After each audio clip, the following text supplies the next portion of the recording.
અમારા વિશેષ કાર્યક્રમમાં ફરી એકવાર આપનું સ્વાગત છે। ગુજરાત શિક્ષણ વિભાગે ધોરણ 12 સાયન્સની અને ધોરણ 12ની પરીક્ષા રદ કરી છે અને ખાસ કરીને આ જ મુદ્દે અમે આજે આ કાર્યક્રમ યોજી રહ્યા છે। એક કોલર જોડાઈ ગયા છે, તેમની સાથે વાત કરીએ। જી, આપનો પ્રશ્ન જણાવશો? જી, આપનો પ્રશ્ન જણાવશો? આ સાથે કેરિયર નક્ષના ફાઉન્ડર અને ડાયરેક્ટર નિમિષ ગોપાલ પણ હવે આ ચર્ચામાં જોડાઈ ગયા છે।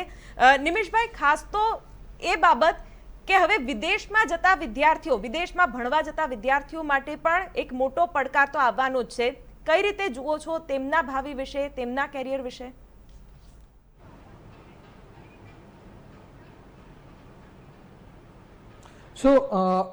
जैसे आप विदेश के लिए आप बोल रहे हैं कि बहुत सारे विद्यार्थियों के लिए प्रश्न होगा कि विदेश में कैसे जाए, तो इसमें ऑप्शंस बहुत सारे हैं। विदेश में जो पद्धति होती है वो केवल मार्क्स के बेसिस पे नहीं होता, उसमें एकेडमिक्स भी होता है, एक्स्ट्रा करिकुलर भी होता है, 360 डिग्री पूरा स्टूडेंट का प्रोफाइल बनता है, तब स्टूडेंट्स अप्लाई करते हैं फॉरेन में या कोई भी बाहर की यूनिवर्सिटी में। लेकिन इंडियन यूनिवर्सिटीज में जैसे आप देख रहे हैं कि सभी लोग चर्चा कर रहे हैं मार्क्स के बेसिस पे या कोई ना कोई स्ट्रीम या कैसे हम यूनिवर्सिटी में दाखिला लेंगे, अब हमारे पास एग्जाम्स नहीं है। लेकिन बाहर की यूनिवर्सिटीज में केवल और केवल मार्क्स ही नहीं बट बहुत सारे और भी ऑल्टरनेटिव सॉल्यूशंस होते हैं जिसके बेसिस पे वो एडमिशंस लेते हैं। बिल्कुल। हरिभाई, खास आगामी દિવસોમાં શું કરવું તે વિદ્યાર્થીઓ માટે એક સવાલ થઈ રહ્યો છે। ત્યારે હવે શિક્ષણ નીતિ જેની ચર્ચા જોરશોરથી એક સમયે ખૂબ ચાલી, આ કોરોના કાળમાં એવી કોઈ વ્યવસ્થા, એવું કોઈ સરળીકરણ એના પર પણ ચર્ચા થવી જોઈએ જેથી કરીને આ જે જટિલ પ્રક્રિયાઓ છે, હરીફાઈ છે, તેમાંથી આપણા વિદ્યાર્થીઓ બહાર આવી શકે।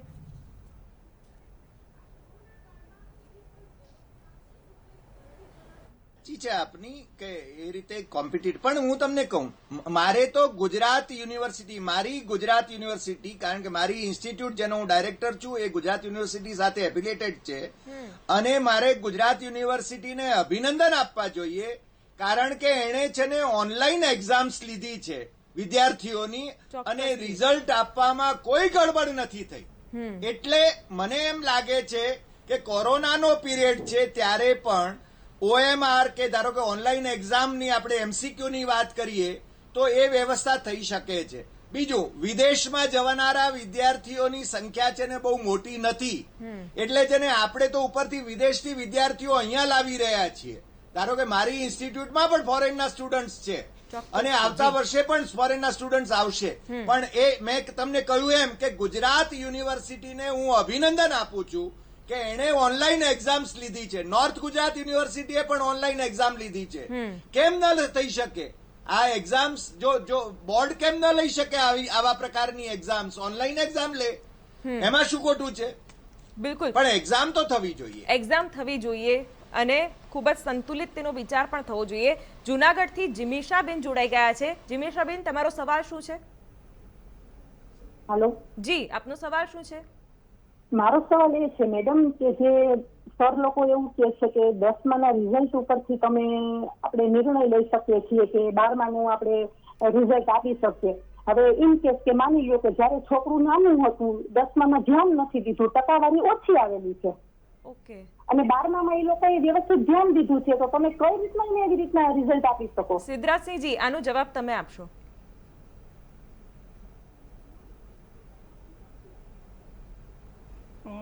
બેને જે વાત કરી એ કે પોતાના જે સંતાનો છે એને 10મામાં કોઈ સમય અને સંજોગોને કારણે, એ પરિસ્થિતિને કારણે માની લ્યો કે ટકા ઓછા આવ્યા છે, હવે 12મા ધોરણમાં એ વિદ્યાર્થી મહેનત કરે છે, પણ હું મનોવિજ્ઞાન સાથે જોડાયેલો છું ને આ રીતે છું, કોઈ પણ વિદ્યાર્થી મારી સાથે દેસાઈ સાહેબ 100% સહમત થશે કે કોઈ પણ વિદ્યાર્થીનું જે કેલિબર છે એ સમય સંજોગો સાથે કેટલું બદલાય, તો 10%થી 12%, આથી એની શૈક્ષણિક સિદ્ધિ કોઈ પણ સંજોગોમાં ઊંચી જઈ શકે નહીં। એટલે કોઈને એવું હોય કે મને 50% આવ્યા હતા ને હું આમાં 85% 12મામાં લઈ આવીશ, તો આ વાત સાથે હું સહમત નથી થતો આટલા વર્ષોના અનુભવને કારણે। પણ એમને જે થોડો ઘણો લોસ જાય છે એ તો આપણે હવે વિશ્વ મહામારી છે અને એના અને છતાંય મેં અગાઉ કહ્યું એમ કે માની લ્યો કે તમારા સંતાનને તમને એવું છે કે ખૂબ સારા ટકા આવે એવું છે તો સરકાર વિચારી રહી છે સ્પેશિયલ પરીક્ષા માટે કે જેને રિઝલ્ટથી સંતુષ્ટ નથી જે લોકો પરીક્ષા આપશે અને મારી દ્રષ્ટિએ સરકારશ્રીએ તાત્કાલિક આ અંગે નિર્ણય લઈ લેવો જોઈએ વાલીને કે વિદ્યાર્થીને દ્વિધામાં ન રાખવા બિલકુલ. એટલે ક્યાંક ધીરજ ખૂટવી ના જોઈએ, કારણ કે પરીક્ષા રદ થઈ ત્યાંથી ફૂલ સ્ટોપ નથી, હજી પણ વિચારણા થઈ રહી છે, એના પર વિમર્શ થઈ રહ્યો છે. નિમિષભાઈ, પોસ્ટ કોરોના અને આફ્ટર કોરોના, બિફોર કોરોના અને આફ્ટર કોરોના કઈ રીતની પરિસ્થિતિ બદલાઈ છે? પહેલા પ્રક્રિયા કેટલી સરળ હતી, હવે પ્રક્રિયામાં કયા પડકારો આવે છે, એ વિશે પણ વાત કરશો, વિદેશ જવા માટે ખાસ તો.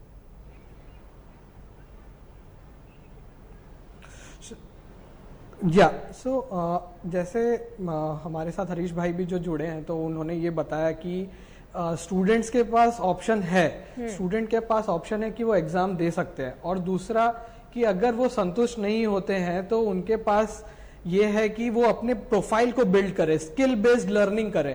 अभी फ्यूचर टेक्नोलॉजी बेस्ड है, हम हर तरफ से आप देख रहे हैं कि पैंडेमिक सिचुएशन में दो चीजें बहुत उभर के आई हैं, एक है हेल्थ केयर और दूसरा ऑनलाइन एजुकेशन. तो ऑनलाइन एजुकेशन में भी स्टूडेंट्स बहुत ज्यादा जो इंटरेस्टेड है, डिजिटल मार्केटिंग है, आर्टिफिशियल इंटेलिजेंस है, कंप्यूटर साइंस है, ऐसी जो फील्ड्स हैं, इन फील्ड्स के बारे में वो ऑनलाइन बहुत अच्छे तरीके से फ्री ऑफ कॉस्ट वो एजुकेशन ले सकते हैं. यूट्यूब हो गया, आपके पास कोर्सेरा है, ईडीएक्स, ऐसे बहुत सारे प्लेटफॉर्म्स हैं जिसपे स्टूडेंट्स जाके स्किल बेस्ड लर्निंग कर सकते हैं. और जब वो स्किल बेस्ड लर्निंग करते हैं तो उनके पास ऐसे नॉलेज होती है, उनके पास स्किल्स होती है जो यूनिवर्सिटीज अब्रॉड जाने के लिए पर्टिकुलरली उनके प्रोफाइल बिल्ड होती है, स्ट्रांग होती है. तो मार्क्स एक जगह है, दूसरी जगह है कि स्टूडेंट्स को अपना समय एक राइट डायरेक्शन में व्यतीत करना चाहिए, उनको वेस्ट नहीं करना चाहिए, क्योंकि पैंडेमिक के दौरान भी एक साल पूरा खत्म हुआ और अभी भी हमें 6 से 9 महीने तक स्कूल या यूनिवर्सिटी ओपन होने के कोई आसार नहीं है. तो स्टूडेंट्स घर बैठे बैठे ऑनलाइन एजुकेशन के माध्यम से अपने आप को अपस्किल करें. अपस्किल करेंगे तो उनकी प्रोफाइल स्ट्रांग होगी, और स्ट्रांग होगी तो वो और ज्यादा अच्छे यूनिवर्सिटीज बाहर से इंडिया में बैठे बैठे पढ़ सकते हैं. और इवन जैसे हरीश जी ने बोला कि गुजरात यूनिवर्सिटी है, ऐसे हमारे एमएस यूनिवर्सिटी है, हमारे पास इतनी अच्छी अच्छी यूनिवर्सिटीज इवन इंडिया में है जो ऑनलाइन करने के सक्षम है. तो वो क्यों नहीं ऑनलाइन एजुकेशन प्रोवाइड कर सकते हैं हमारे स्टूडेंट्स को? उनको भी सोचना चाहिए कि एक ऑनलाइन पद्धति के थ्रू, जब हम डिजिटल इंडिया के बारे में बात कर रहे हैं, हम इतनी सारे न्यू एज करियर्स के बारे में बात कर रहे हैं, तो हमारी यूनिवर्सिटीज को भी सोचना चाहिए कि एक अलग पद्धति की, एक अल्टरनेट सॉल्यूशंस, ऑप्शंस लाए स्टूडेंट्स के लिए, जिससे पेरेंट्स भी घबराए ना और स्टूडेंट्स के पास भी एक मौका हो.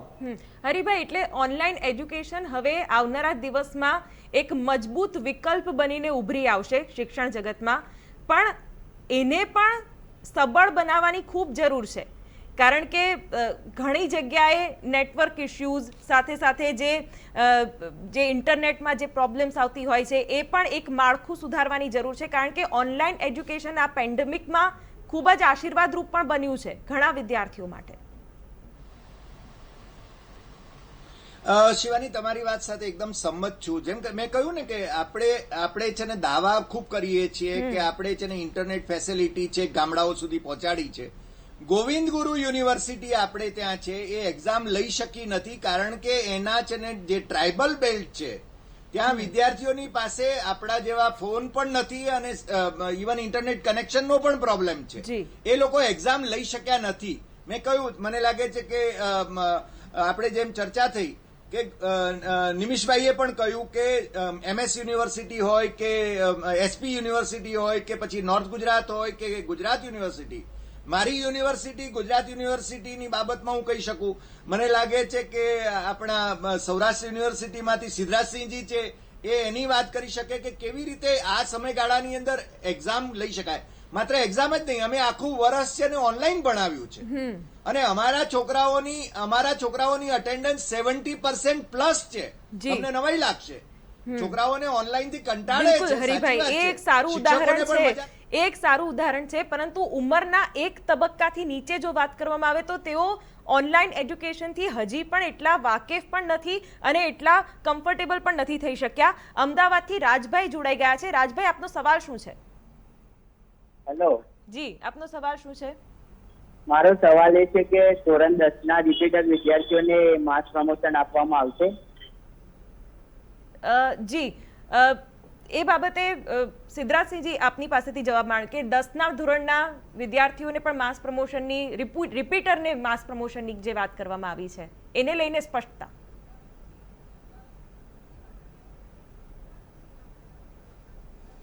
જી, એ બાબતે કાલે જ ચર્ચા થઈ ગઈ છે. રિપીટર વિદ્યાર્થી અને 10મા ધોરણના જે એક્સટર્નલ સ્ટુડન્ટ 3,20,000 જેવા છે એને પણ માસ પ્રમોશન આપવા અંગે સરકાર બહુ ગહનતાથી અને પોઝિટિવ વિચારી રહી છે.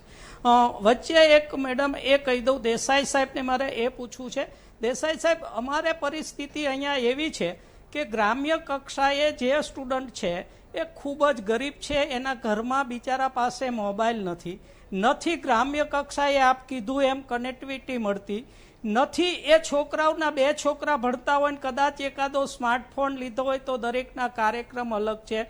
એને ટીવીમાં પણ નેટવર્ક મળતું નથી. આવા સંજોગોમાં ઓનલાઈન પરીક્ષા જે ગ્રામ્ય કક્ષાના જે 30 થી 40% વિદ્યાર્થીઓ છે એ બહુ જ મુશ્કેલી અનુભવે છે. સાથે સાથે મારે દુઃખ સાથે કહેવું પડે કે આપણી જે લેક્ચર ટોક એન્ડ ચોક પદ્ધતિ છે એના કારણે થોડાક વિદ્યાર્થીઓ ઓનલાઈનમાં જે છે આપના જેવા જે પ્રબુદ્ધના છે એ લોકો તો કદાચ બીજા એડ્સ ઉમેરીને પણ જે ગ્રામ્ય કક્ષાના શિક્ષકો છે અથવા તો ગ્રામ્ય કક્ષાના વિદ્યાર્થીઓ છે એના માટે ગામમાં રહેતો એક વિદ્યાર્થી તેની પણ મનોવ્યથા સમજી વિચારીને સરકારે આ નિર્ણય લીધો છે અને આ સદીની મહામારી છે જેમાં ઘણા બધા માળખાગત ફેરફારો કરવાની પણ એક આવશ્યકતા ઊભી થઈ છે. તે જ મુદ્દે આજે ચર્ચા વિદ્યાર્થીઓના મૂંઝવતા પ્રશ્નોનું પણ અહીં નિરાકરણ લાવવાનો પ્રયત્ન કરી રહ્યા છીએ. અમારી ફોન લાઈન ખુલ્લી છે અને આપને નંબર પણ અમે સતત દર્શાવી રહ્યા છીએ. નિષ્ણાંતો જ આપના સવાલનો જવાબ આપશે. હાલ રોકાઈએ વધુ એક બ્રેક માટે.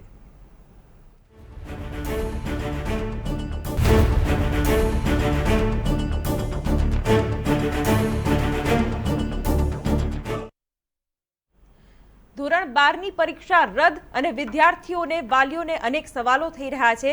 જો કે આ મુદ્દે હજી પણ વિચારણા ચાલી રહી છે. ઘણા બધા વિકલ્પો પર ચર્ચા થઈ રહી છે અને TV9ના સ્ટુડિયોમાં પણ આજે ચર્ચા થઈ રહી છે એ જ વિષય પર કે વિદ્યાર્થીઓને અત્યારે કયા પ્રશ્નો મૂંઝવતા હશે.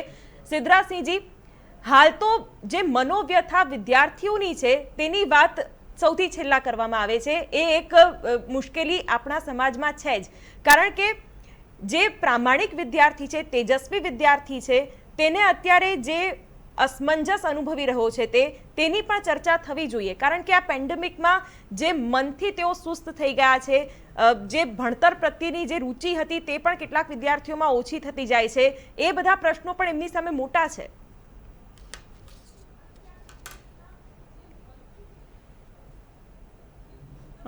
બહુ સાચી વાત છે કે અત્યારે કોઈ પણ મનોવૈજ્ઞાનિક જે પ્રોફેસરો હોય કે જે કોઈ હોય એમની બાબતે જો આપણે ચર્ચા કરીએ અથવા તો છાપામાં વાંચીએ તો આ વિદ્યાર્થીઓની જે મનોદશા છે એ ખરેખર એટલી બધી પીડાકારક છે કે વિદ્યાર્થીઓને દેસાઈ સાહેબે જેમ હમણાં કીધું એમ કે આપણે ડિબેટ કરીએ છીએ, બધાય વાતચીત કરીએ છીએ, એનું ફોલોઅપ વર્ક કેટલું થાય છે તો મારી દ્રષ્ટિએ નીલ થાય છે.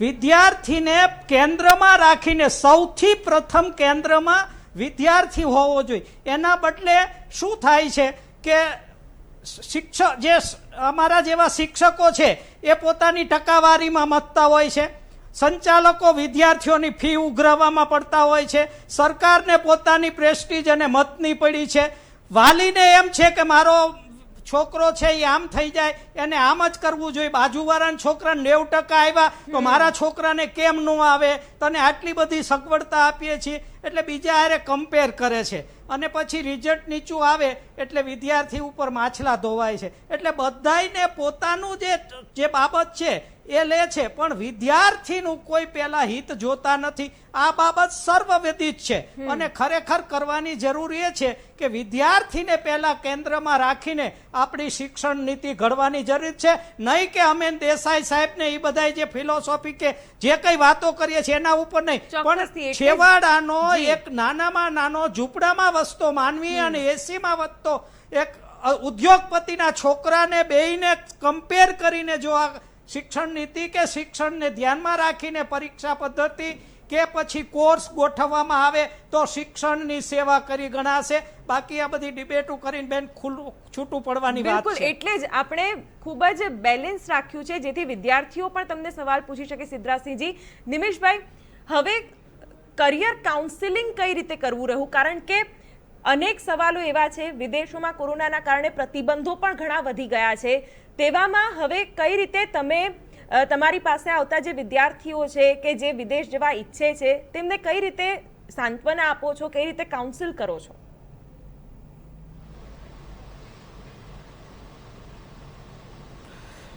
शिवानी जी, हमारे यहाँ पे बहुत सारे पेरेंट्स और स्टूडेंट्स अभी आ रहे हैं जिनकी डाउट्स होते हैं कि भाई अब हमारे पास मार्क्स नहीं है तो कौन सा ऑल्टरनेटिव सॉल्यूशन होगा हमारे पास. तो इसके पीछे psychometric test assessment, psychometric assessment जिसको मनोवैज्ञानिक असेसमेंट कहते हैं, जो कि स्टूडेंट के व्यक्तित्व, पर्सनालिटी, दूसरा रुचि अभिरुचि, इंटरेस्ट, तीसरा उनके एबिलिटीज, उनकी क्षमताएं और उनके स्किल्स और नॉलेज, ज्ञान, ये पांचों डायमेंशंस को जब एनालाइज करते हैं स्टूडेंट तो उनको पता चलेगा कि मार्क्स के ऊपर सोचना है. उनको मार्क्स के ऊपर, एग्जाम्स के ऊपर जब वो सोचेंगे तो उनको पता चलेगा कि स्टूडेंट की जो रुचि है, क्षमताएं हैं, वो उनको ज्यादा निखारना है, उस पर उनको फोकस करना है. तो वही चीज हम करियर काउंसलिंग में भी उन स्टूडेंट्स को और पेरेंट्स को समझाते हैं कि देखिए, मार्क्स तो एक पैरामीटर हुआ, लेकिन इसके अलावा बहुत सारे और अल्टरनेटिव पैरामीटर्स हैं जिसको आपको जानना है. अपने बारे में सेल्फ असेसमेंट जिसको कहते हैं, वो करना है स्टूडेंट्स को.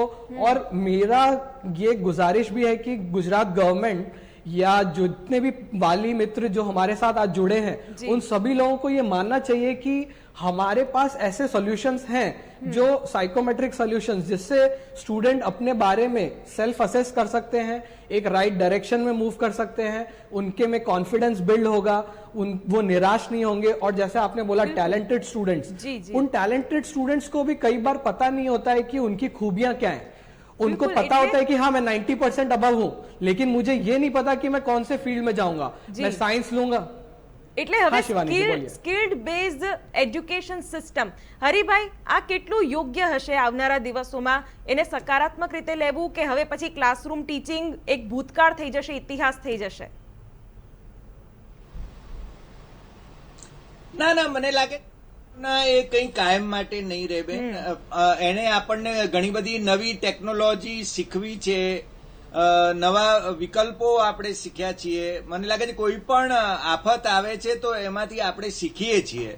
અને હું એવું માનું છું કે આપણા લાખો વિદ્યાર્થીઓ અને એમના પેરેન્ટ્સ, એ બધાની જે ચિંતા છે એ ચિંતા અંગે સરકારશ્રી તાત્કાલિક ધોરણે એ આખી સ્કીમ તૈયાર કરીને રજૂ કરે, વિદ્યાર્થીઓ અને વાલીઓને છે ને સાંત્વના આપે. કારણ એવું છે કે એક જાહેરાત કરી દીધી, માત્ર એબ્રપ્ટલી આગલા દિવસે જાહેરાત કરી કે પરીક્ષા લેવાશે, બીજા દિવસે જાહેરાત કરી કે પરીક્ષા નહીં લેવાય. સો દે આર કન્ફ્યુઝ, કારણ કે એ લોકોએ ક્યાં જવું છે, શું કરવું છે, એ બહુ મહત્વનું છે.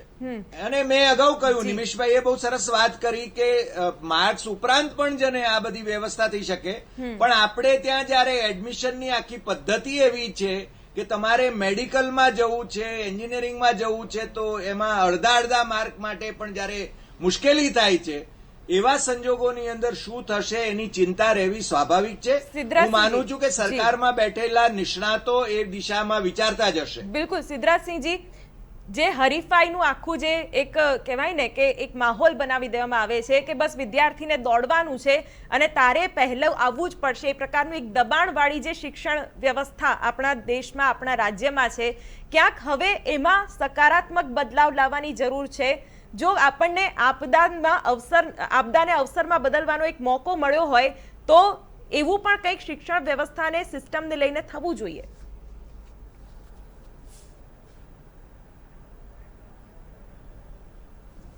સાવ સાચી વાત છે. મેં હમણાં જ કીધું એમ કે ખરેખર વાલીએ પોતાની મહત્વકાંક્ષા ઓછી કરવી જોઈએ. વ્યક્તિની રસ, રુચિ અને આવડત પ્રમાણે હું એમ કહું કે મારો સન છે એ એન્જિનિયર જ બને, પણ એન્જિનિયરિંગની એની લાયકાત નથી તો તમે એવું શું કામ વિચારો છો કે એન્જિનિયર બનશે, બધા એન્જિનિયર બનશે તો હરિભાઈ દેસાઈ જેવા કોણ બનશે, અમારા જેવા શિક્ષક કોણ બનશે? બધાને ડોક્ટર, એન્જિનિયર જ બનાવવા છે.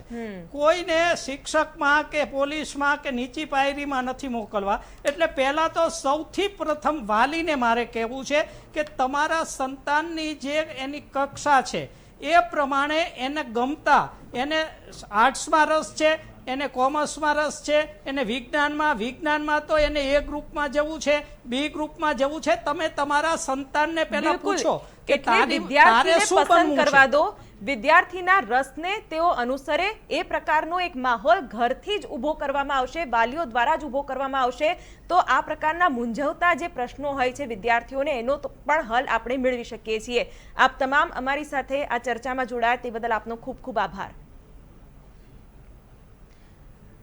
તો અમારી વિશેષ રજૂઆતમાં હાલ બસ આટલું જ. વધુ સમાચાર માટે આપ જોતા રહો TV9.